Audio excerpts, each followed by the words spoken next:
ஒரு முன்னேற்றம் கூட இல்லையே, ஒரு உயர்வு கூட இல்லையே.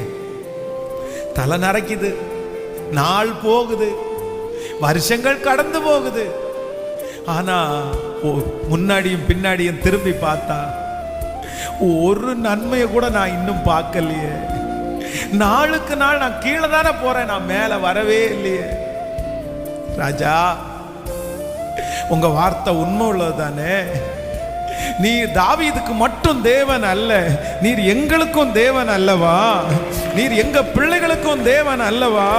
இன்னைக்கு சொன்ன அந்த வாக்குத்தத்த வசனம், தாவீது நாளுக்கு நாள் விருத்தி அடைந்தான், சேனைகளின் கர்த்தர் அவனோடு இருந்தார். அந்த வாக்குத்தத்தம் இந்த சத்தத்தை கேட்டுக்கொண்டிருக்கிற ஒவ்வொரு பிள்ளைகளுடைய தலையின் மேலும் ஆம் என்றும் ஆமேன் என்றும் அப்படியே அமர்வதாகப்பா.